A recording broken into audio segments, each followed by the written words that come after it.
మన సబ్స్క్రైబర్ ధర్మస్థల గురించి వీడియో తీయమంటే నేనేదో చిన్న టాపిక్ ఏమో అసలు తెలుసుకుందామని ఓపెన్ చేసి చూశాను. మన పక్క రాష్ట్రమైన కర్ణాటకలో ఇంత పెద్ద ఇష్యూ జరుగుతుందని మన సబ్స్క్రైబర్ మనకి చెప్పేదాకా తెలియదు. రీసెంట్గా ఆ వీడియో చేస్తున్న యూట్యూబ్ లింక్స్ని కూడా డిలీట్ చేయమని హైకోర్టు ఆర్డర్స్ ఇచ్చిందంటే ఈ ఇష్యూ ఎంత సెన్సిటివ్ అయిందో తెలుసుకుందాం. విషయంలోకి వెళ్ళే ముందు నేను మీ ముస్తఫా షేక్, మీరు చూస్తుంది మున్నా వ్లాగ్స్. మన ఛానల్ ఇంకా ఎవరైనా సబ్స్క్రైబ్ చేయకపోతే సబ్స్క్రైబ్ చేయండి. మరిన్ని నోటిఫికేషన్స్ కోసం కిందున్న బెల్ ఐకాన్ క్లిక్ చేయండి.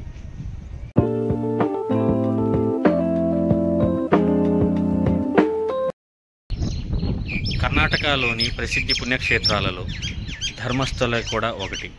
శ్రీ మంజునాథ స్వామి కొలువై ఉన్న ధర్మస్థలలో ఇన్ని ఆకృత్యాలు ఎలా జరిగాయన్నది ఇప్పటికీ అర్థం కావటం లేదు. మనం ఈ స్టోరీ తెలుసుకోవాలనుకుంటే నియర్లీ 1995 దాకా వెళ్ళాల్సి వస్తుంది.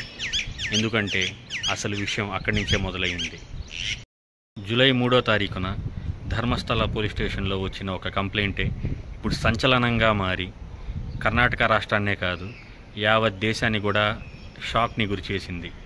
ఆ కంప్లైంట్లో ఏముందంటే, తాను గతంలో పారిశుద్ధ్య కార్మికుడిగా పనిచేశానని ధర్మస్థల పుణ్యక్షేత్రంలో తన సూపర్వైజర్ల వల్లే తను వందలాది మంది ఆడబిడ్డల్ని తన చేతులతో పూడ్చానని, ఇదంతా వాళ్ళు చెప్తేనే చేశానని చెప్పి ఆ గిల్ట్తోనే తను 10 ఏళ్ళు పక్క రాష్ట్రంలో తలదాచుకున్నానని, ఇప్పటికీ తను నిజం ఒప్పుకొని ఇది విషయాలు బయట చెప్పకపోతే తను చేసిన తప్పు జీవితాంతం తను వేధిస్తుందన్న ఇతంతో తాను గతంలో పూడ్చిన కొన్ని ఎముకలు, పుర్రెలు మరియు తన దగ్గర ఉన్న ఫోటోలతో పోలీస్ స్టేషన్లో వచ్చి కంప్లైంట్ లాడ్జ్ చేశాడు.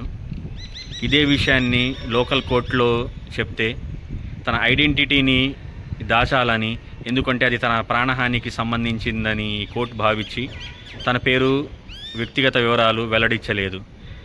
తనతో పాటు తన ఆధార్ కార్డు మరియు ఆ పుణ్యక్షేత్రంలో పనిచేసినటువంటి తన ఐడి కార్డు కూడా తను కోర్టుకి సమర్పించాడు. గతంలో ఎన్నో మిస్సింగ్ కేసెస్ ధర్మస్థలలో జరగడం వల్లే ఈ కంప్లైంట్కి అంత ప్రాముఖ్యత చేకూరింది. ముఖ్యంగా 2003లో అనన్య భట్ అనే ఒక అమ్మాయి, కాలేజ్ స్టూడెంట్, తన ఫ్రెండ్స్తో పాటు ధర్మస్థల పుణ్యక్షేత్రాన్ని విజిట్ చేయడానికి వచ్చింది. కానీ తను మిస్ అయ్యింది. తన మదర్ వచ్చి సుజాత భట్, తను కూడా గవర్నమెంట్ ఎంప్లాయీ. ఆ అమ్మాయి మిస్ అవుతున్నప్పుడు సుజాత భట్ గారు కోల్కతాలో సిబిఐలో వర్క్ చేస్తున్నారు.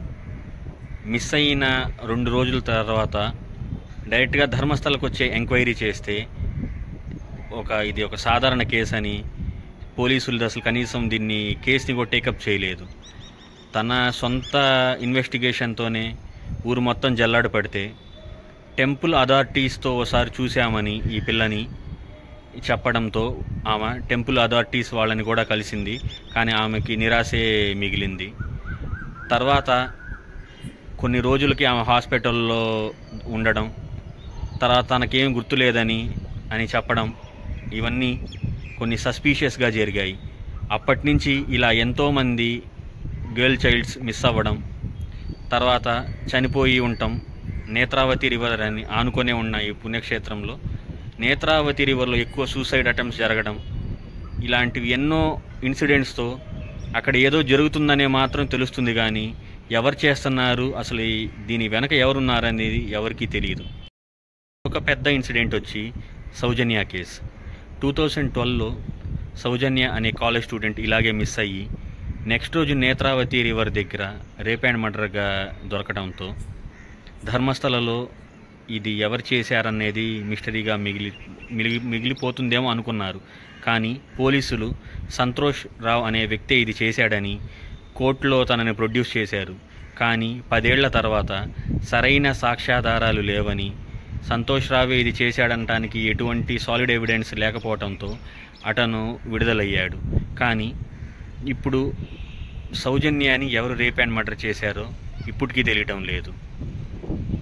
ఇలా ఈ వీడియో తీసిన సమీర్ ఎండి తన యూట్యూబ్ ఛానల్ వచ్చి దూత 39 minutes వీడియో చేశాడండి, సేవ్ జస్టిస్ ఫర్ సౌజన్య అని చెప్పి.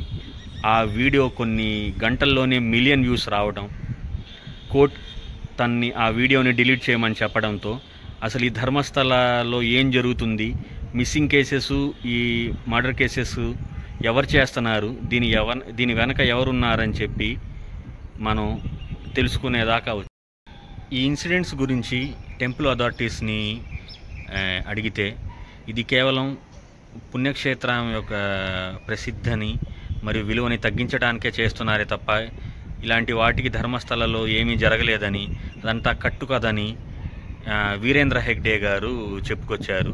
తను ఆల్రెడీ ఈ కోర్టులో కూడా ధర్మస్థలకి ఆపోజిట్గా ఎవరైనా వీడియోస్ చేసినా లేదా ధర్మకర్త అయిన తన ఫ్యామిలీ గురించి చెడుగా ఏమైనా వీడియోలో చెప్పినా ఆ వీడియోని డిలీట్ చేయించుకునే ఆర్డర్ తెచ్చుకున్నారు. సుమారు 8,800 యూట్యూబ్ లింక్స్ని డిలీట్ చేయించేశారు. ఆంధ్ర నుంచి ఈ ధర్మస్థల ఇష్యూ గురించి చాలా తక్కువ మందే వీడియో చేశారు. మన ఫాలోవర్ చెప్పడంతో మనం ఈ వీడియో చేశాము. కానీ మన పక్క రాష్ట్రంలో ఇంత పెద్ద విషయం జరుగుతున్నా మనకి తెలియకపోవటం కొంచెం బాధాకరమే. ఎందుకంటే మన ప్రింట్ అండ్ సోషల్ మీడియాలో దీని గురించి పెద్దగా న్యూస్ అయితే రాలేదు.